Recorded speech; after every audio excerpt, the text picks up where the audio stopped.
With the beautiful name of Allah, who is the most merciful and most beneficent, welcome to all of you guys on Medical Lab Tactics. I hope all of you will good and charmed. Today we will discuss about the cell division. We will discuss very important topic, cell division, cellular biology, its steps, which components of cells are involved in this activity, in this physiological function. So we will discuss it today about its complete therapy, how cells divide, which are the phases within the cell division, which organelles are involved in this process, how cell change itself in the cell division. So start guys, first of all we should know about the cell. Cell is a basic unit. As I discussed before in the previous video, cell क्या चीज होती है, in which I briefly explain about the complete story of the cell. So today we will discuss about the cell division. Cell division की cell के दो होने के अमल को आप देखेंगे कि how it is just to be divided, कैसे कैसे ऑर्गेनेलिज अपने आप को मॉडिफाई करती हैं, कौन कौन सी ऑर्गेनेलिज इसमें पार्टिसिपेट करती हैं और पार्टिसिपेशन के बाद सेल एक से दो बन जाता है, कैसे सेल डिवाइड होता है, मल्टीप्लाई होता है. So let's start guys. हमें पता होना चाहिए कि सेल क्या चीज है, वो हमें पता है. सेल आपकी बॉडी का किसी भी लिविंग ऑर्गेनिज्म का सबसे बेसिक और स्मॉल यूनिट है. ठीक है, कितनी तरह के सेल्स हो सकते हैं on the basis of its division. So basically cell is divided on the basis of its division, कि कौन से सेल डिवाइड करते हैं, कौन से नहीं करते, कौन से स्लोली करते हैं. सो इस बेस पे सेल्स की हम क्लासिफिकेशन करते हैं. There are three types of cells guys. Very first is labile cells, second one is permanent cells, and the very third is the stable cells. Stable cells means smooth cells. Something is nothing happen, कुछ नहीं हो रहा, मतलब stable बैठे हैं sir. इन sales को कोई मसला नहीं है. बायो सेल्स होते हैं एक्चुअली ऐसे सेल्स होते हैं जिनकी मल्टीप्लिकेशन बड़ी जल्दी होती है. इनकी जो डिवीजन होती है cell division, it takes too much less time, not much less time. ठीक है ना. इनकी जो प्रोलिफरेशन होती है जो बड़ी जल्दी होती है. सो इसी वजह से इन सेल्स को आप प्रोलिफरेटिव सेल्स के नाम से भी जानते हैं. प्रोलिफरेटिव सेल्स, ऐसे सेल्स जिनकी प्रोलिफरेशन बड़ी जल्दी होती है, इनकी जो डिवीजन होती है वो बड़ी जल्दी होती है. Sir is there any example, मतलब ऐसे सेल्स जिनकी जो डिवीजन है वो बहुत जल्दी हो, तो पुत्र ऐसे बड़े सेल्स हैं आपकी बॉडी में जो लेबाइल सेल्स हैं, ऐसे सेल्स जो बड़ी जल्दी ग्रोथ मतलब उनकी डिवीजन होती है. तो इसकी कुछ मिसालें देख लेते हैं पुत्र. जितने भी आपके स्किन के सेल्स होते हैं, जितने भी आपके जीआईटी के सेल्स होते हैं, गैस्ट्रोइंटेस्टाइनल ट्रैक्ट, उन सब सेल्स की जो मल्टीप्लिकेशन है वो बड़ी जल्दी होती है. They are the labile cells. ठीक है. इसके बाद आपके रेड ब्लड सेल्स हैं, जितने भी ब्लड के सेल्स हैं, सफेद खुली है, व्हाइट खुली, आरबीसीज और डब्ल्यूबीसीज, these are the proliferative cells. इनको आप लेबाइल सेल्स के नाम से भी जानते हैं. इनको आप इनके लिए आप एक जनरल टर्म यूज करते हैं, haematopoiesis, the production and the formation of blood cells. तो जितनी भी हिमेटोपोइसिस होती है, हिमेटोपोइटिक जो सेल्स होते हैं वो सारे आपके प्रोलिफरेटिव सेल्स होते हैं.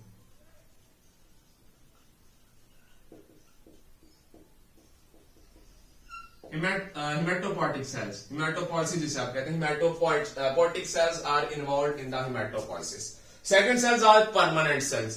ऐसे सेल्स जो ग्रोथ नहीं करते. बड़ा इंपॉर्टेंट पॉइंट है. ऐसे कौन से सेल्स है सर जो ग्रोथ नहीं करते? पुत्र आपके बॉडी में जितने भी नर्व सेल्स हैं वो ग्रोथ नहीं करते, वो सेल डिवीजन का प्रोसेस को बड़े एक बिहेव के साथ फॉलो नहीं करते. तो जितने भी सेल्स हैं आपके, जस्ट लाइक नर्व सेल्स की बात कर लें, आपका जो स्केलेटन मसल्स हैं वो भी आपके परमानेंट सेल्स में आते हैं. ऐसे सेल जो ग्रोथ नहीं करते, पड़े रहते हैं, सोए पड़े हैं, सोए बड़े पड़े हैं, देख लीजिए नहीं मल्टीप्लिकेशन करते, इनमें सेल डिवीजन नहीं होती. ठीक है ना. ऐसे सेल्स का आप कैसा नाम है जी, परमानेंट सेल का नाम देते हैं. बेटा एक मतलब होता है कि सेल का एक हिस्से से दो हिस्से में हो जाना. एक का मतलब होता है कि सेल वही है लेकिन इसको आप इसके साथ खींचा तो इतनी करते हैं कि ये लंबा हो जाता है. इलास्टिक की मिसाल दे रहा हूं, होती इतनी है लेकिन आपको जितना मर्जी खींच सकते हैं. तो इलांगेशन को और सेल मल्टीप्लिकेशन को आपने कंफ्यूज नहीं करना. सेल मल्टीप्लिकेशन मतलब है सेल की अलग-अलग दो बॉडीज बन जाएंगी, नहीं. लेकिन इलांगेशन में सेल वही होता है लेकिन थोड़ा सा खींचा जाता है. So this is about the permanent. आपने स्केलेटन मसल्स को आपने वो इलांगेशन वाले अकॉर्डिंग आपने समझना है, डिवीजन वाले के अकॉर्डिंग नहीं समझना, अगर आप इसको इस एग्जाम्पल में ले रहे हैं. उसके बाद स्टेबल सेल की बात करते हैं. स्टेबल सेल का मतलब बड़े पुरस्कून सेल, बड़े काम सेल्स हैं. ये नहीं, इनको फाड़ो का जो मामला है सारा, ये टाइम नहीं लेते डिवीजन का. It take too much time. ये स्लो प्रोसेस होता है एक्चुअली. ऐसे सेल्स जो कि टाइम ज्यादा लें, इन सेल्स को आप स्टेबल सेल्स कहते हैं. सर कोई है बॉडी में जो स्टेबल सेल्स हैं जो कि मल्टीप्लाई तो होते हैं लेकिन टाइम लेते हैं? ये नहीं टाइम लेते थे, ये बहुत जल्दी होते हैं. ये टाइम लेते हैं, these are the time consuming processed cell division, ठीक है ना, ये टाइम लेती है, तो इनको आप स्टेबल सेल्स भी कहते हैं। पुत्र आपकी बॉडी के अंदर जितने भी जस्ट लाइक आपका ऑर्गन है जी लिवर, उनके सेल्स को आप हिपैटोसाइट्स का नाम देते हैं। हिपैटो बेसिकली एक साइंटिफिक टर्म है जिसको आप लिवर के लिए कंसीडर करते हैं। तो hepatocytes livers of cells are the stable cells. उसके अलावा पैनक्रियाटिक सेल्स हैं, these are actually stable cells, ये स्टेबल सेल्स हैं, ये टाइम लेते हैं मल्टीप्लाई होने में, डिवीजन में। उसके बाद बात करते हैं जी about any of the more cell sir, कोई ऐसा और सेल है जो कि इसकी मिसाल है स्टेबल सेल की? बिल्कुल है जी, जो आपकी हड्डियां होती हैं ना उसमें ओस्टियोसाइट्स होते हैं जो कि मैच्योर सेल होते हैं, और ओस्टियोब्लास्ट जो कि इमैच्योर सेल होते हैं। तो जो ओस्टियोसाइट्स हैं, bones of the cells, they grow but it takes time. देखो ना, अगर फॉर एग्जांपल एक इतना बच्चा है जी, वो मतलब 20 साल का होगा तो इतना होगा, तो क्यों तो इतना इसे इतना जाना उस स्केलेटन का, हड्डियों का इतनी सी हड्डियों के इतने बनना, तो ये 20 साल ले रहा है। 20 साल का अरसा कम नहीं होता पुत्र। So these are the examples. Osteocyte को भी आप इसमें कंसीडर कर सकते हैं। जो ओस्टियोसाइट्स होते हैं, these are also stable cells, इनको आप स्टेबल सेल्स भी कहते हैं, ठीक है ना। ऐसे सेल्स जो टाइम लेते हैं प्रोलिफरेशन में, स्लो प्रोसेस करते हैं, स्लो प्रोसेस, बड़े कुन्ने मुन्ने सेल्स होते हैं, ठीक है जी। Now we will discuss about the cell division, our main topic about this lecture, cellular biology. Cellular biology का मतलब है कि सेल के अंदर जब सेल डिवीजन करना है तो कौन कौन सी ऑर्गेनेलिज इन्वॉल्व है, कौन कौन सी सेल में स्टेजेस आएंगी, कौन कौन से स्टेप्स आएंगे, कैसे सेल अपने आप को मॉडिफाई करेगा कि मैंने सेल डिवीजन करनी है तो पुत्र फिर करते हैं। इसको समझने से पहले हम ना एक मतलब ग्राफिकली थोड़ा सा मैं आपको बताता हूँ, आपका समझने के लिए आपको आसान रहेगा जी। For example, this is the circular structure, मतलब ये सारी सेल डिवीजन है, इसको मैं सेल डिवीजन कंसीडर करता हूं। ये सेल डिवीजन है, बताता हूं कैसे भी समझना है आपने। यहां से लेके यहां तक जो अमल है, this is the G1 phase. Basically जो सेल डिवीजन होती है वो दो उसके फर्दर फेजेस होते हैं, इंटरफेज और माइटोटिक फेज।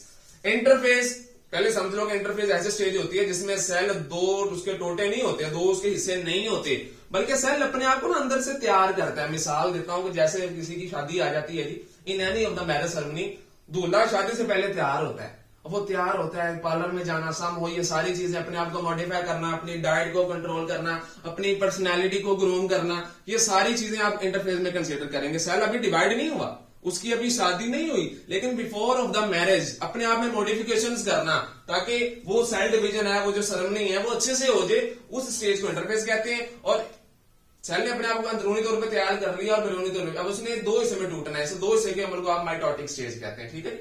दो स्टेजेस है जी इसकी, इंटरफेस और माइटोसिस। यहां पे लिखी हुई है जी इंटरफेस और माइटोसिस। इंटरफेस में सेल दो उसके टोटे नहीं होते, वो अपने आप को इंटरनली तौर पर तैयार करते हैं। कैसे करते हैं आपको बड़ी अच्छे से समझ आएगी, बने रहिए बस आप। माइटोसिस की बात करें जिसमें सेल के दो फर्दर आगे पीसेज होते हैं, तैयारी हो चुकी है, सेरेमनी होनी है, सेल रेडी है, उसमें दो टोटे होने हैं इसके। So this is the interface and the mitosis, इसको माइटोटिक फेज भी कहते हैं, ठीक है। यहाँ पे है जी, this is the G1 phase, this is the S phase, this is the G2 phase and this is the mitotic phase.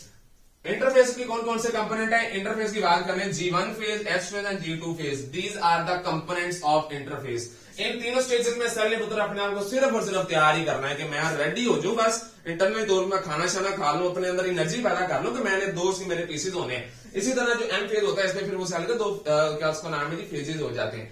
So this is about the somehow about the circular diagram of the cellular division, cell biology. Cell की shape भी गोल होती है, इस वजह से मैंने आपको यहाँ पे गोलाई में थोड़ी एक्सप्लेन करने की कोशिश की है। तो यहाँ पे मैं आपको एक और साथ साथ बल्कि चलेंगे तो मैं यहाँ पे आपको इंटरलेट करूंगा चीजें।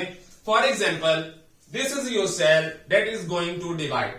आपके ब्रेन ने भेजा मोटर न्यूरॉन आया, इस सेल के न्यूक्लियस को जो है यार तैयार हो जाओ, आप कुछ आप तैयारी करना शुरू कर दें, बुलावा आ चुका है, तैयारी करना शुरू कर दें, आप डिवीजन करनी है। तो क्या करेगा वो, एक्चुअली सेल होता है ना वो G0 स्टेज में होता है। G0 स्टेज क्या होती है मैं इसको बताऊंगा, फिर आपको अच्छे से समझ आएगी। इसको कहते हैं रेस्टिंग स्टेज। सेल बैठा है ऐसे, जैसे ही ब्रेन से रिस्पॉन्स आया, हाँ जी क्या करना है ब्रेन भाई कहेंगे आप रेडी हो जाए, बस आपने डिवीजन करनी है। ठीक है जी, मैं अपने आप को रेडी करता हूं, तो मैं अपने ड्रेसिंग चेंज करूंगा, अपने हेयर स्टाइल्स को चेंज करूंगा, अपनी थोड़ी सी ग्रूमिंग करूंगा। ये ग्रूमिंग, हेयर स्टाइलिंग, अपने आप को चेंज करना सिर्फ अपने आप को, this is the interface stage, ठीक है ना। तो दिस इज योर सेल, इसको इन्फॉर्म मिला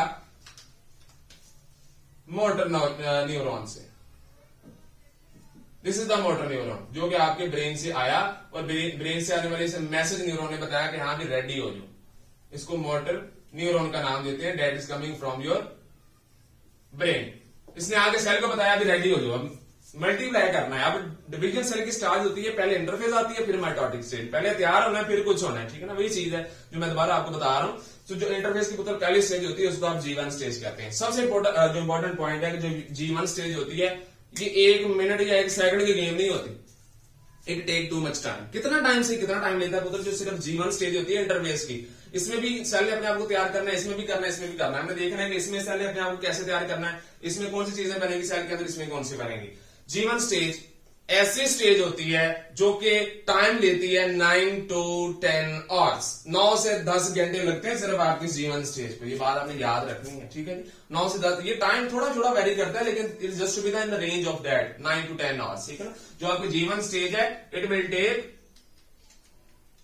9 आवर्स,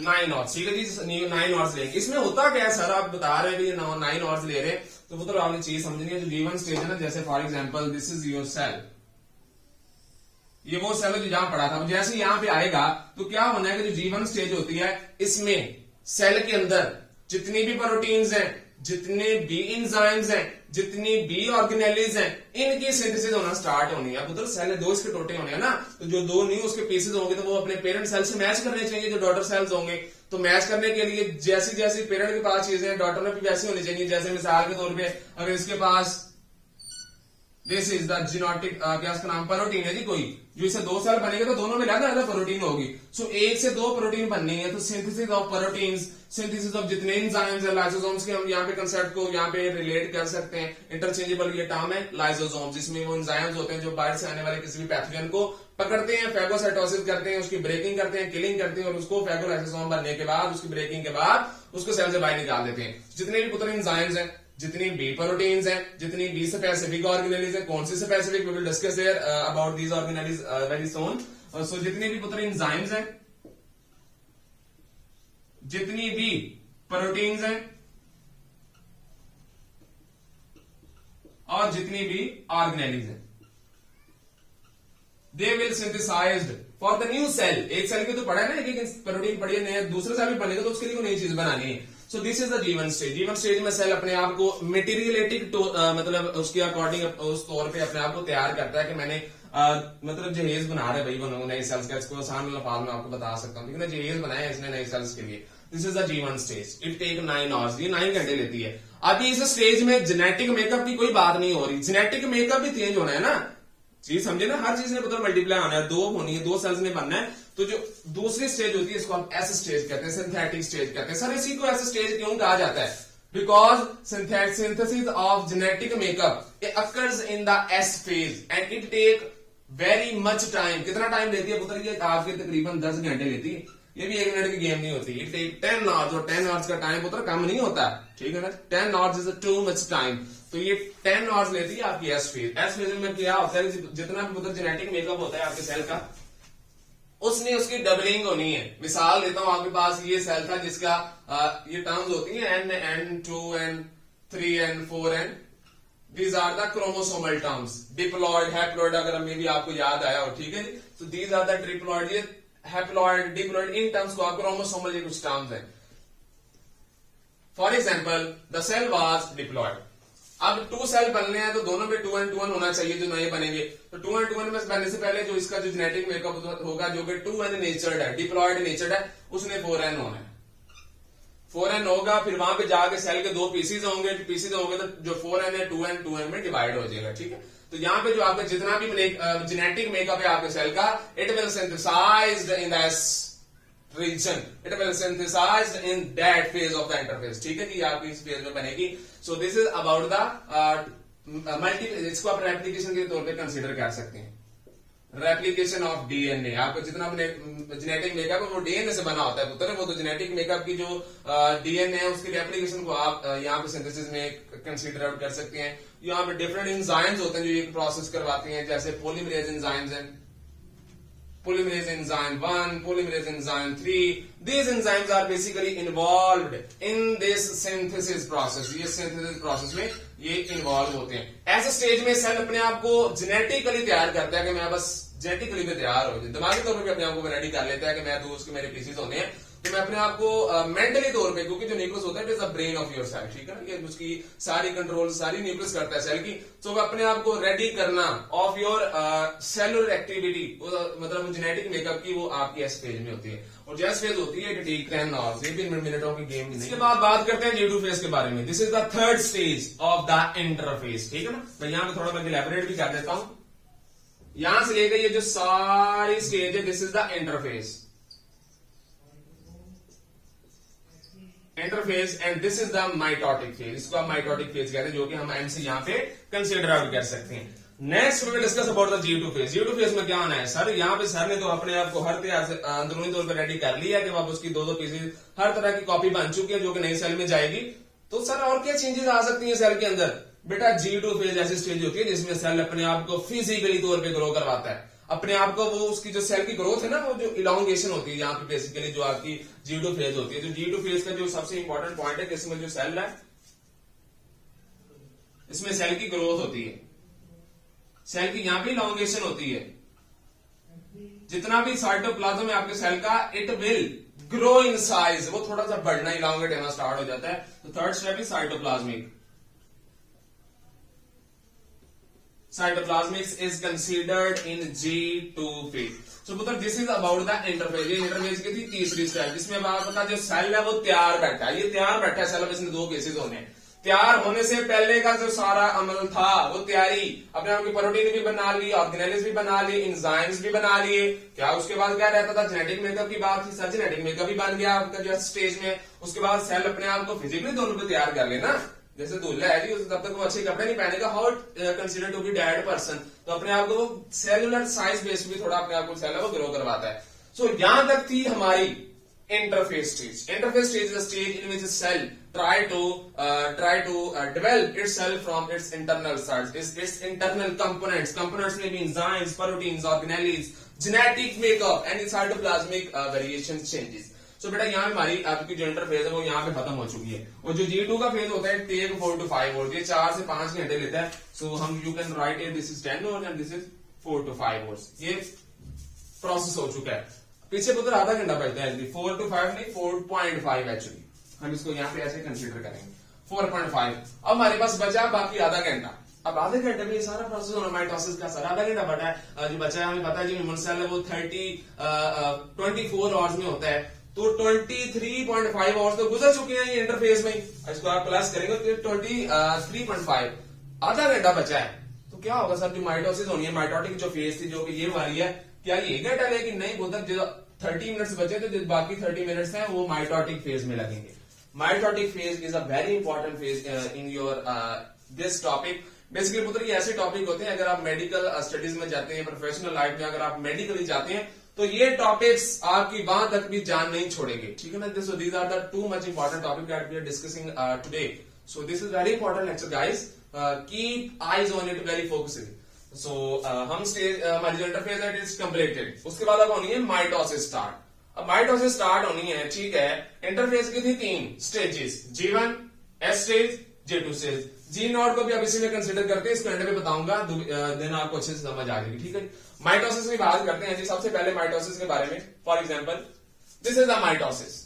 माइटोसिस की 4 स्टेजेस हैं। इंटरफेस की 3 थी, वो चौथी जो भी है मतलब 4 कंसिडर करते हैं, ठीक है जी, हम 4 ही कंसिडर करेंगे।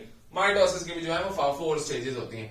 Very of the first stage is called prophase, ठीक है, ये प्रोफेज होती है। फॉर एग्जाम्पल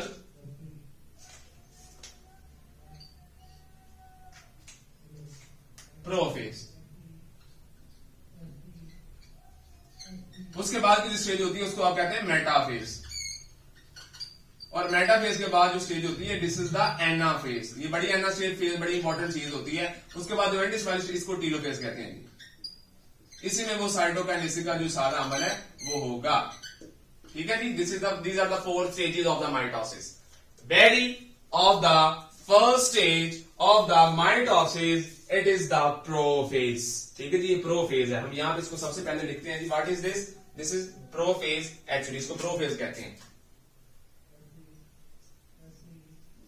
प्रोफेज, प्रोफेज में क्या होना है, सबसे पहले तो हम इसके बारे में देखते हैं कि सेल के अंदर यहाँ पे this is the nucleus of your cell, ये आपके सेल का न्यूक्लियस है। न्यूक्लियस के अंदर यहाँ पे क्रोमोसोम्स मौजूद है। कितने क्रोमोसोम्स हैं जी बताएं आप?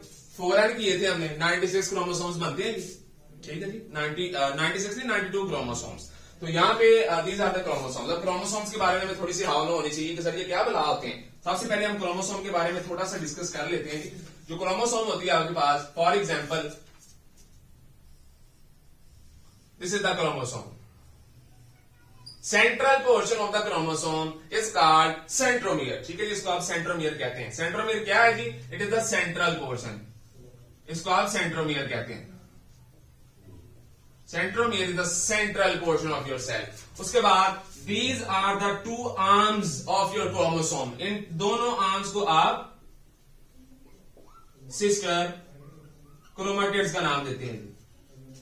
सिस्टर क्रोमेटिड्स, और जो एक वाली जो साइज होती है, ये सारा वाला एक साइड, इसको आप क्रोमेटिन कहते हैं। क्या होता है क्रोमेटिन के अंदर? लग जाता है पता पुत्र आपका भी। क्या होता है क्रोमेटिन के अंदर? कंसीडर कर लीजिए क्या होता है क्रोमेटिन के अंदर। बताता हूं जी क्रोमेटिन के अंदर क्या चीज होती है। This is the chromatin. ये सारी शेप्स कहां पे बनती है? ये सारी गैस वाले स्टेज। अब यहाँ पे आपके सेल है, 2 इसके पीसेज होने हैं। सेल की जो कंडेंस फॉर्म है यहाँ पे रेडी है, मतलब इसकी एक स्पेसिफिक क्या इसका नाम है कि क्रोमेटिन फॉर्म आ चुकी है। क्रोमेटिन पुत्र किसे कहते हैं आपको पता है? जो आपका जो क्रोमोसोम होता है वो किससे मिलकर बनता है? आपको जो क्रोमोसोम होता है वो डीएनए और एक प्रोटीन होती है, क्या नाम है? Histone protein. ये दोनों एक दूसरे के साथ एक दूसरे से रैप होते हैं। ये भी रैप है, रैपिंग, ये सारी रैपिंग मिलकर आपका क्रोमोसोम का स्ट्रक्चर बना लेती है। इसको थोड़ा सा हम डायग्रामेटिकली यहाँ पे देख लेते हैं, जो कि आपको इजी से समझ आ भी जाएगी इसके बारे में। यहाँ पे 8 हिस्टोन प्रोटीन का कॉम्प्लेक्स होता है, 4 on the front side and 4 are in the back side. और इनके अराउंड जो डीएनए होता है वो ऐसे रैप होता है, डीएनए की ऐसे रैपिंग होती है। अब इस रैपिंग से डीएनए की मल्टीप्लीकेशन वो सब चीज यहाँ पे हो चुकी है। सो जो genetic makeup of your dad portion is ready to divide होने के लिए रेडी। सो बेटा ये आपका डीएनए और हिस्टोन प्रोटीन होती है, और ये हिस्टोन प्रोटीन क्या करती है? इसने डीएनए को पकड़ा होता है, ठीक है ना, ताकि वो डीएनए का स्ट्रक्चर क्या उसका नाम है कि वो किसी जगह से ब्रेक ना कर जाए, ब्रेकिंग ना हो जाए उसकी।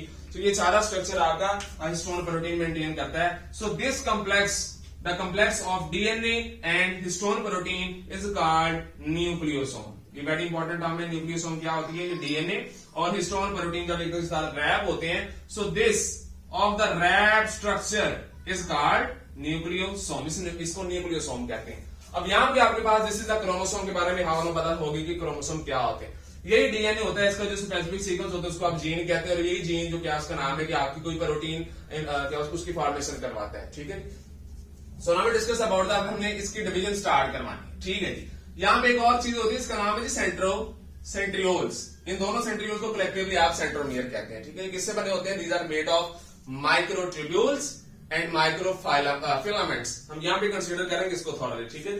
अब यहाँ पे these are the about the 2, this is chromosome and this is centriole. Prophase में क्या होना है? प्रोफेज का जो सबसे पहला काम होना है पुत्र, इसमें क्या होना है कि जो इसकी न्यूक्लियर मेम्ब्रेन होती है ना, जो न्यूक्लियस के बाहर जो मेम्ब्रेन है, उस मेम्ब्रेन ने जिसने क्रोमोसोम को मतलब बाउंड किया हुआ है, उसकी ब्रेकेज होनी है। तो जो न्यूक्लियर मेम्ब्रेन है उसकी ब्रेकेज होनी है very of the first step.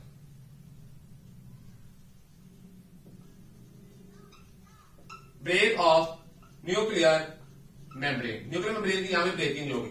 आपका जो क्रोमोसोम था वो ऐसे ब्रेकिंग हुई, ब्रेकिंग के बाद जो आपका क्रोमोसोम था it will come to dead portion. यहाँ पे क्रोमोसोम्स आ चुके हैं, 46 होते हैं। Will write here only 2 drive 2। So यहाँ पे 46 इस क्वांटिटी में होते हैं। ये पहला काम होता है प्रोफेज के अंदर।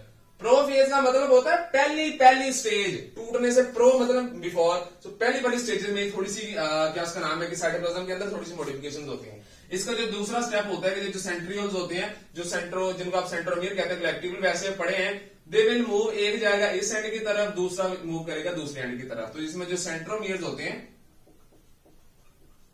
It will move towards poles, मतलब पोल्स की तरफ जाना शुरू कर देंगे। These are the important point of prophase, ठीक है ना। प्रोफेज में अपना न्यूक्लियर मेम्ब्रेन टूटती है, तो यहाँ पे ये भी क्वेश्चन आता है कि न्यूक्लियर मेम्ब्रेन कैसे टूट गई। क्या वहां कैंची थी वहां पे पड़ी हुई? बेटा कैंची नहीं होती, एंजाइम्स होते हैं, ठीक है। न्यूक्लियस एंजाइम्स होते हैं। वो न्यूक्लियस एंजाइम्स क्या करते हैं, वो न्यूक्लियस जो इन्वेल्व एंजाइम होता है वो जाके इस मेम्ब्रेन को तोड़ता है। यहाँ पे उन एंजाइम्स का हम नाम भी लिख लेते हैं जी, H3A, ये एक एंजाइम होता है। एक और एंजाइम होता है, उसका नाम होता है जी लेओमिना। एक और एंजाइम जिसका नाम होता है जी न्यूक्लियस इन्वेल्व।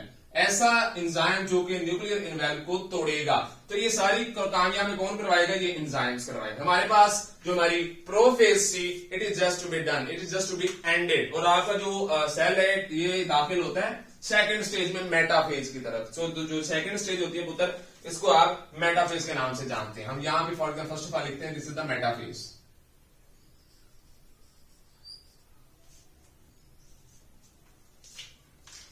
मेटाफेज, मेटाफेज में क्या होना है? क्या हो सकता है पुत्र बताएंगे मेटाफेज में क्या होना है? This is the second stage, ये सेकंड स्टेज है मेटाफेज। मेटाफेज में क्या होना है? मेटाफेज में ये जो क्रोमोसोम्स थे, ये क्रोमोसोम्स थे, हाँ जी सर थे, बिल्कुल थे। क्या होना है इसमें? यहाँ पे जो ये सेंट्रियोल्स गए साइडों पे। फॉर एग्जाम्पल एक था ये सेंट्रियोल और एक था ये सेंट्रियोल। एक ये सेंट्रियोल है, एक ये सेंट्रियोल। सेंट्रियोल्स का भी मैंने बताया they are made of microfilaments and microtubules. This portion will considered as microfilaments. इसमें से कुछ ट्यूब्स लाइक स्ट्रक्चर निकलेंगे ऐसे, these are the tube like structures. ये ट्यूब लाइक स्ट्रक्चर्स ऐसे बाहर वाली साइड में निकलेंगे। इनका क्या काम होता है बेटा? जो आपकी मेटाफेज स्टेज होती है ना, इसमें जो क्रोमोसोम्स थे जो कि साइटोप्लाज्म में बड़ी फ्रीली मूवमेंट कर रहे हैं, इन ट्यूब्यूल्स ने इन क्रोमोसोम्स को पकड़ना है और एक लाइन में इकट्ठा कर देना है, जिसको आप प्लेट कहते हैं। मेटाफेज प्लेट के नाम से में भी आपको याद आ गया होगा। इसमें क्या होता है कि जितने भी क्रोमोसोम्स ये बाहर निकले थे, they will take care, they will bounded है, वो ऐसे यहां पे बाउंड हो जाएंगे। अब जैसे ये वाली माइक्रोट्यूब्यूल है, वो इसको एक दूसरे के साथ पकड़ लेगी। अब यहां पे एक और क्वेश्चन आता है कि माइक्रोट्यूब्यूल्स इसी के साथ कौन सी जगह थी जाकर यहाँ पे क्रोमोसोम पे जाकर अटैच हो चुकी है। तो यहाँ पे क्रोमोसोम के बारे में कुछ नई बात यहाँ पे हम पढ़ते हैं। यहाँ पे ना कुछ स्टिकी नेचर्ड प्रोटीन्स होती हैं, ये वाले जो पोर्शंस होते हैं, इन पोर्शंस का नाम होता है काइनेटोकोर्स। क्या नाम होता है जी? Kinetochores. These kinetochores are the portions on your chromosome, और इस क्रोमोसोम के साथ आगे ट्यूब्यूल्स जोड़ना है। ये बेसिकली स्टिकी नेचर्ड होते हैं, एडिसिव नेचर्ड होते हैं। ये इजीली कुछ भी आगे इसके साथ स्टिक कर सकता है, एडिशन इसकी हो सकती है। तो माइक्रोट्यूब्यूल्स जो कि 3 ट्यूब्यूल्स का ट्रिपलेट होता है, 9 की क्वांटिटी में ट्यूब्यूल्स होती है। इसका स्ट्रक्चर मैंने पिछले लेक्चर में बड़े डिटेल के साथ एक्सप्लेन किया हुआ है। सो ये ट्यूब्यूल्स आएगी और इस काइनेटोकोर के साथ ऐसे बाइंड कर जाएंगे, और आपका जो क्रोमोसोमल यहाँ सीक्वेंस है, वो यहाँ पे एक सीक्वेंस में जैसे यहाँ पे ये भी क्रोमोसोम अटैच है, माइक्रोट्यूब्यूल्स के साथ जुड़ी हुई है। ये एक प्लेट बना लेंगी, अलाइनमेंट होगी यहाँ पे क्रोमोसोम्स की। This is the metaphasal stage. So metaphase stage में क्या हो रहा है? सबसे पहले माइक्रोट्यूब्यूल्स डेवलप, इसमें माइक्रोट्यूब्यूल्स डेवलप हो रही हैं। ओके, वो क्या कर रहे हैं? वो जाके क्रोमोसोम्स को अलाइंड कर रही हैं इन प्लेट में वो अलाइंड कर रही है। प्लेट का मतलब होता है कि सीक्वेंस में, तो एक प्रॉपर एक पैटर्न में इसको एक क्रोमोसोम्स को पकड़ लेते हैं। This is the metaphase stage. Metaphase stage में बेसिकली ये सारी पकड़ाने वाली सारी चीजें होती हैं, सारे काम यहाँ पे होते हैं एक्चुअली, ठीक है। जो काइनेटोकोर के साथ यहाँ पे जाके अटैच होती है, काइनेटोकोर अटैचमेंट, यहाँ पे काइनेटोकोर्स की अटैचमेंट होती है। ये 3 स्टेप्स हैं आपको यहाँ पे जो मेटाफेज में होते हैं। उसके बाद जो स्टेज आती है पुत्र, उसका नाम होता है एनाफेज। एनाफेज स्टेज में क्या होना है? मतलब यहाँ पकड़ तो लिया है चोर को, यहाँ पे चोर को सीधी लाइन में तो हमने खड़ा कर दिया है। चोर क्रोमोसोम है भाई यहाँ पे, ठीक है ना। आपने क्रोमोसोम को चोर कंसिडर करना है, तो चोर को हमने पकड़ लिया है। अब चोर को जेल में लेके जाना है हमने। We will take it in the prison, हम प्रिजन में लेके जाएंगे इसको।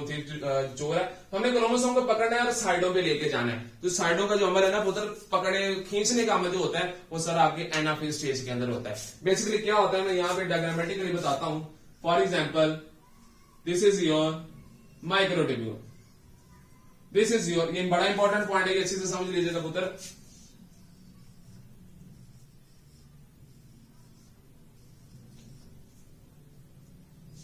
These are the microtubules that are originated from the centrioles, and these tubules are attached with the chromosome.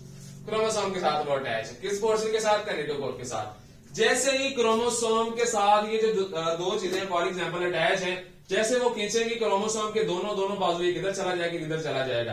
तो जिसको तो सबसे पहले तो हम लिखते हैं कि इसकी जो तीसरी स्टेज होती है, इस तीसरी स्टेज को आप कहते हैं एनाफेज।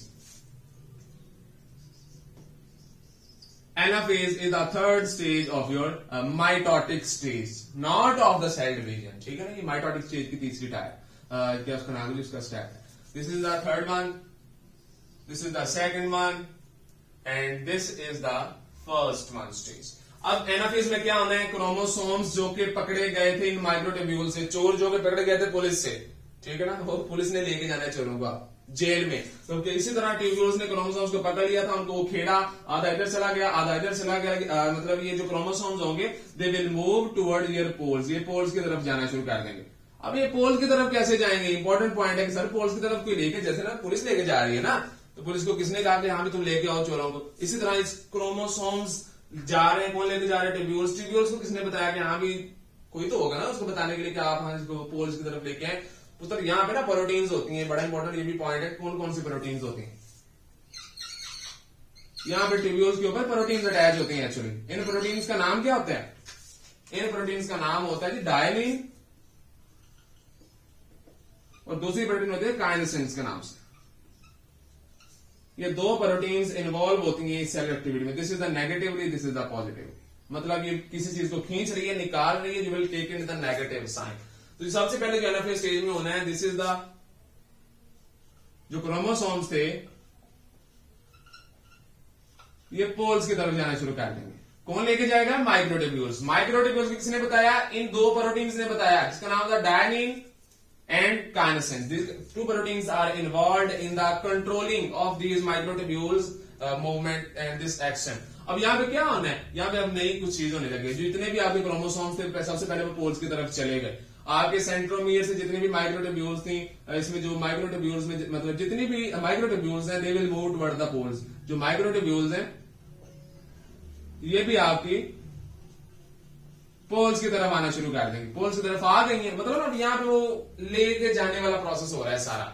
अब दो सेल टूटने लगे हैं जी, डिवीजन का टाइम आ गया है, मतलब जो ब्रेकेज का टाइम आ गया है एक सेल का दो से बनने का, मतलब जिसको मैं माइटोटिक स्टेज का कहता हूं। This is the mitotic stage actually. ये भी सारा मॉडिफिकेशन शेप बेस पे हो रही है ना, तो शेप चेंज होती है, शेप दो इसमें टूटती है, दो सेल बनते हैं। So this shape changes are in the mitotic stage. हमारे पास मतलब जो लास्ट स्टेज होती है उसका नाम होता है टीलोफेज। बड़ी इंपॉर्टेंट पॉइंट है ये, टीलोफेज क्या स्टेजेस होती है, इसमें बड़ी इंपॉर्टेंट एक्टिविटीज होती हैं, बड़ी बड़ी इसमें जो प्रोटीन्स होती हैं वो इन्वॉल्व होती हैं।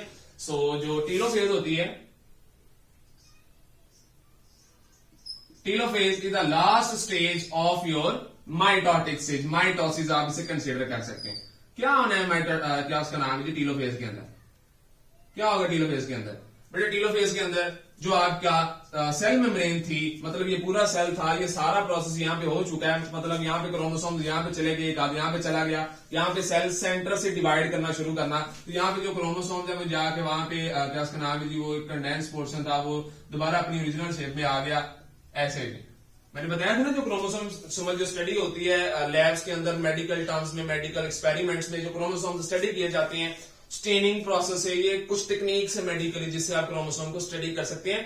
तो आप हमेशा क्रोमोसोम को स्टडी कर सकते हैं माइटोसिस स्टेट, मेटाफेज स्टेट के अंदर, क्योंकि इसमें जो क्रोमोसोम्स होते हैं बड़ी खूबसूरत शेप में एक दूसरे के साथ कंडेंस होते हैं। तो माइटोटिक स्टेज जो मेटाफेज स्टेज होती है, माइटोटिक स्टेज की मेटाफेज स्टेज, उसमें क्रोमोसोम की एक स्पेसिफिक शेप होती है, उस शेप क्रोमोसोम को आप स्टडी करते हैं। तो जहां पे जो क्रोमोसोम्स अपनी जो ओरिजिनल जो क्रोमोसोम की मतलब शेप होती है वो इरेगुलर होती है। जैसे सेल डिवाइड करना है, ये वो अपने आप को शेप एक्स शेप में रेडी करना शुरू कर देता है। नॉर्मल शेप वो फर्ड कॉम्प्लेक्स सा बना होता है, कोई अटैच क्या उसका नाम है, एक सीक्वेंस्ड क्या उसका नाम है, शेप नहीं होती, इरेगुलर जो शेप होती है इसकी, तो वो दोबारा अपनी ओरिजिनल शेप में आ जाएगा। This is the original shape. अब यहाँ पे जो एक सेंट्रोमियर था वो यहीं पर रहेगा। For example this is the one centromere and this is the other centromere. अब यहाँ पे और ऑर्गेनेलिज्म एंजाइम्स भी हैं, प्रोटीन्स हैं, जो कि आधे इधर चला गया, क्योंकि यहाँ पे डिवीजन हुई थी, 102 बना था, तो दोनों में से एक यहाँ पे है, एक यहाँ पे है, एक ऑर्गेनेली यहाँ पे है जी, और एक ऑर्गेनेली यहाँ पे है। अब सेल के टूटने का समय आ चुका है। यहाँ पे ना एक प्रोटीन होती है जिसका नाम होता है एक्टिन प्रोटीन। एक्टिन प्रोटीन का मतलब एक और भी काम होता है, आपको याद हो, एक्टिन प्रोटीन आपकी मसल मूवमेंट में भी इन्वॉल्व होती है। एक्टिन जब मायोसिन के साथ मिलती है with the help of the ट्रोपन, वो पोर्शंस हैं उसके, क्या उसका नाम है, पार्ट्स है एक्टिन के और मायोसिन के, तो वो मसल कॉन्ट्रैक्शन में एक यहाँ पे प्रोटीन होती है जिसका नाम होता है एक्टिन प्रोटीन। ये एक्टिन प्रोटीन मसल्स की कॉन्ट्रैक्शन में इन्वॉल्व होती है, इसका एक काम है। दूसरा काम इसका क्या होता है कि जब ये साइटोप्लाज्म कम हो रहा होता है, एक दूसरे के पास आ रहा होता है, ये जो सेल मेम्ब्रेन एक दूसरे के पास आ रही होती है, बेसिकली इस टर्म को आप साइटोकाइनेसिस का भी नाम देते हैं, ठीक है ना। इसको आप साइटोकाइनेसिस हम सबसे पहले लिख देते हैं यहाँ पे, साइटोकाइनेसिस। यहाँ पे साइटोप्लाज्म की डिवीजन होनी है। यहाँ पे ना एक टर्म और भी यूज की जाती है,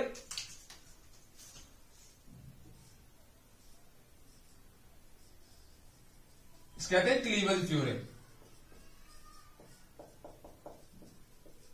मतलब यहाँ पे क्लीवेज हो रही है ना, क्लीवेज का मतलब होता है कि कुछ टूट रहा है, यहाँ पे सेल्स की क्या उसका नाम है कि फिजिकल तौर पे एक दूसरे के पास में इंपेंच कर रही है, बेंचिंग हो रही है, पिंचिंग हो रही है। तो दिस पिंचिंग, इस वाले पोर्शन को आप क्लीवेज फ्यूरे भी कहते हैं, जहाँ पे जो मेम्ब्रेन्स हैं वो एक दूसरे अंदर की तरफ दर्शनती हैं।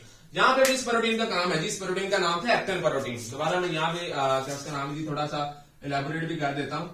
इस प्रोटीन का नाम होता है G actin protein.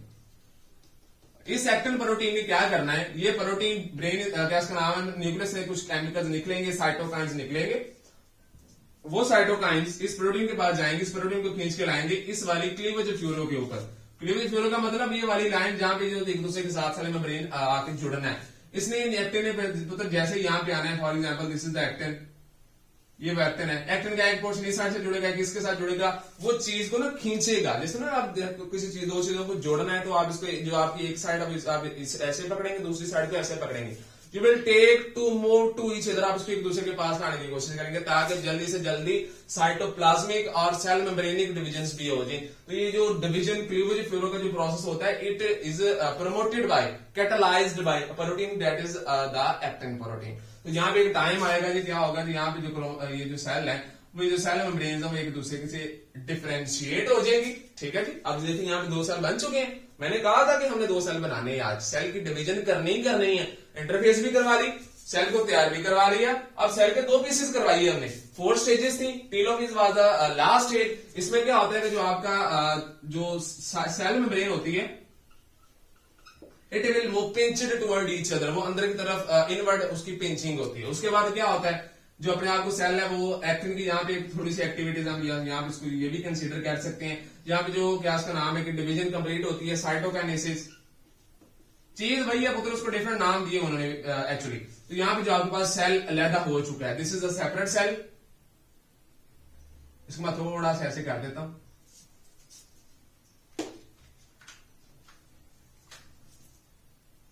Now this is the separate cell and this is the separate cell. हमारे पास दो नए सेल बन चुके हैं। This is the cell division actually guys, this is the cellular biology.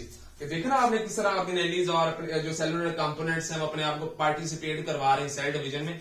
तो आपके पास दो सेल्स बन चुके हैं। अब ये जो सेल बन चुका है, it will move toward the resting stage. अब जी नॉट स्टेज की बात करनी है तो आपको समझ आएगी। अब ये सेल डिवीजन हो चुकी है, सेल डिवाइड हो चुका है, अब इसने आगे डिवाइड नहीं करना, आपकी बॉडी नहीं चाह रही कि सेल मुझे डिवाइड करे। तो ये जो सेल होता है पुत्र, ये एक रेस्टिंग स्टेज में चला जाता है और इस रेस्टिंग स्टेज का नाम होता है जी नॉट स्टेज। इसको जी नॉट स्टेज कहते हैं, ठीक है जी। जी नॉट स्टेज एक्चुअली इंटरफेस की एक टाइप होती है, इसकी एक क्या उसका नाम है कि एक छोटी सी फेज होती है, क्योंकि इंटरफेज में सेल डिवाइड नहीं करता तो ये डिवीजन थोड़ी हो रही है, इस वजह से आप इसको इंटरफेज में कंसिडर करते हैं जी नॉट फेज को। तो जो जी नॉट फेज होती है, इसमें जो आपका सेल होता है वो रेस्टिंग स्टेज में होता है, मर नहीं जाता सेल। ये बात आपने याद रखनी है। देखो ना, एक मशीन होती है, आप उसको यूज करते हैं, वो चल रही है, उसको यूज कर रहे हैं। अब आप उसको यूज नहीं कर रहे, मशीन तो चल रही है, मरी तो नहीं, खत्म तो नहीं, खराब तो नहीं हुई मशीन। सेम लाइक यहाँ पे सेल डिवाइड नहीं हो रहा, मशीन आप यूज नहीं कर रहे लेकिन मशीन चल रही है, वह खड़ी है वहां पे। इसी तरह सेल यहाँ पे डिवाइड नहीं हो रहा, यहाँ पे एक रेस्टिंग स्टेज में चला जाएगा और इसको आप क्विसेंट स्टेज भी कहते हैं। ये एक इंपॉर्टेंट टर्म है कि जी नॉट स्टेज को आप क्विसेंट स्टेज कहते हैं। इसमें जो सेल है वो अपने आप को क्या उसका नाम है इनएक्टिवेट मींस इनएक्टिवेट कर लेता है। मेटाबॉलिक एक्टिविटी सारी होती है सेल के अंदर, सेल एनर्जी बनाता है, खाना बनाता है अपना, लेकिन डिवाइड नहीं होता। सो इस स्टेज को आप जी नॉट स्टेज कहते हैं। इसमें जो आपकी जितनी भी सेल के अंदर मेटाबॉलिक स्टेप्स हैं वो होते हैं सारे यहाँ पे, ठीक है जी। So this is about the G naught stage. G naught stage is actually a resting stage, and inside the resting stage, the cell do not divide. इसको आप resting stage भी कहते हैं इसमें जो सेल है वो डिवाइड नहीं करता, इस वजह से इसे आप क्विसेंट स्टेज भी कहते हैं, इसको साइलेंट स्टेज भी कहा जाता है, क्योंकि इसमें सेल डिवाइड नहीं कर रहा है। Something is just to be नमूना टाइप, ठीक है, नमूना टाइप की चीज होती है, सेल है वो बिल्कुल बैठा पड़ा है, ऐसे कुछ नहीं कर रहा। मैं जैसे यहाँ पे खड़ा हूं ना, तो मेरे अंदर के सारे प्रोसेस हो रहे हैं, मेटाबॉलिज्म हो रही है, फंक्शंस कर रहे हैं सारे ऑर्गन्स, लेकिन मैं यहाँ पे खड़ा हूं, सेम है, यहाँ पे सेल आ गया ऐसे बैठ जाता है, सारी प्रोटीन्स बनती है सेल के अंदर, सारी मेटाबॉलिज्म होती है, वो सारा कुछ होता है जो हमने प्रीवियस लेक्चर में पढ़ा था स्टोरी ऑफ द सेल में, लेकिन सेल डिवाइड नहीं करता। तो इस टाइप के प्रोसेस को, इस टाइप की स्टेज को आप जी नॉट स्टेज का नाम देते हैं। सो बेटा this is about the cell division. ये बड़ा इंपॉर्टेंट टॉपिक था। बेसिकली देर आर ना कुछ आपकी कुछ मेडिकल लाइफ में कुछ ऐसे टॉपिक्स होते हैं जो कि आपकी एंड स्टेज तक भी आपकी जान नहीं छोड़ते। सो दिस इज वन ऑफ मतलब ये इनमें से एक टॉपिक है जो आपका बहुत प्रोफेशनल लाइफ में काम आने वाला टॉपिक है। In the medical sciences, in the biological sciences, आप किसी भी मतलब बायोलॉजिकल फील्ड में चले जाएंगे। So this is one of the most important topic that you will take in these studies, these your professional studies, ठीक है। इन चीजों के बारे में आपको पता होगा, ये देन आप बता सकेंगे कि सेल डिवाइड कैसे करता है। तो आपसे डिवाइड कैसे करता है, तो फिर आप उसमें ये सारी चीजें स्टेप बाय स्टेप इलेबोरेट कर सकते हैं। जो माइटोटिक स्टेज होती है वो टेक 30 मिनट्स ओनली, ये सिर्फ 30 मिनट्स लेती है, लेकिन इंटरफेज होते हैं टेक 23.5 आवर्स, मतलब आधा घंटा बच जाता है। 24 घंटों में सिर्फ आधा घंटा आपकी माइटोसिस होती है। So this is about the cell division, how cell divide, 3 types, ऐसे जो डिवाइड बहुत जल्दी करते हैं, ऐसे जो नहीं करते, ऐसे जो टाइम लेते हैं, these are the some examples. उसके बाद बात करते हैं जो सेल ने डिवाइड करना है, इसको मोटर न्यूरॉन ने बताया, किसने बताया, न्यूक्लियस ने बताया, क्योंकि न्यूक्लियस की बात कर रहा हूं, ब्रेन ने बताया, न्यूक्लियस को आगे तो न्यूक्लियस ने अपना को मॉडिफाई करना शुरू करना है। न्यूक्लियस का मतलब है कि सेल ने मॉडिफाई करना है, क्योंकि जो न्यूक्लियस होते हैं, this is the main component, brain या control house of your cell, इसको कंट्रोल हाउस भी कहा जाता है। तो अब यहाँ पे जो सेल था उसने अब डिवाइड करना है, इट विल मूव सब, यहाँ पे हम बल्कि डायग्रामेटिक में देखते हैं। सबसे पहले ग्राफिकली इंटरफेज में चला जाएगा अगर सेल ने डिवाइड करना है। सबसे पहली स्टेज है इंटरफेज। इंटरफेज में इसके 3 स्टेजेस हैं, G1 स्टेज, उसके बाद S स्टेज और G2 स्टेज। ये सारा काम हो गया, एंजाइम्स बन गए, प्रोटीन्स बन गई, ऑर्गेनेल्स बन चुकी हैं। उसके बाद S स्टेज आएगी, आपका जो जेनेटिक मेकअप होगा वो रेप्लिकेट होगा with the help of the too much enzymes, okay. उसके बाद G2 फेज, उसमें आपका जो सेल है वो फिजिकली अपने आप को ग्रो करवाएगा। सो this is about the interphase. उसके बाद माइटोटिक फेज होती है। माइटोटिक फेज में भी हमने 4 इसकी स्टेजेस पढ़ी हैं।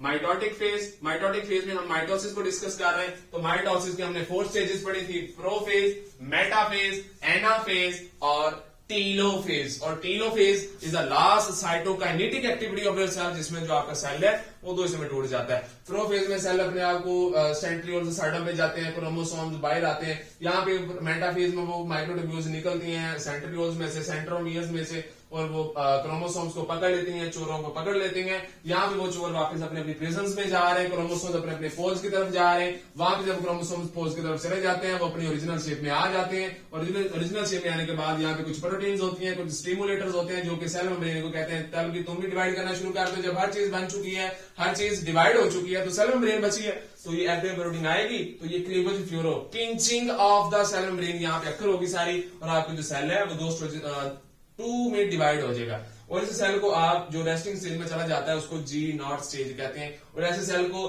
क्विसेंट सेल, रेस्टिंग सेल और साइलेंट सेल का नाम दिया जाता है। मल्टीप्लाई नहीं होता, लेकिन जितनी भी मेटाबॉलिक एक्टिविटीज होती हैं वो हो रही होती हैं। मरता नहीं है सेल, लेकिन सर्वाइव करता है विदाउट डिवीजन के बगैर। So this is about the guys cell division. कि सेल डिवीजन एक्चुअली क्या चीज होती है, कौन कौन सी एक्टिविटीज अक्सर होती है सेल डिवीजन के अंदर, कौन कौन से कंपोनेंट्स इन्वॉल्व होते हैं, कौन कौन से सेल्स जल्दी करते हैं डिवीजन, कौन से लेट करते हैं और कौन से नहीं करते। So this is the about cell division. This is the cellular biology. Actually यही सेलुलर बायोलॉजी है जो आपको आगे फील्ड्स में काम देगी। अगर ये टॉपिक आपको अच्छे से समझ आया है तो it will really helpful for you guys. If you have any question you can ask here in the comment box. Thank you so much. We will come with a new topic very soon. Thank you so much guys. See you soon in the next video. Thank you.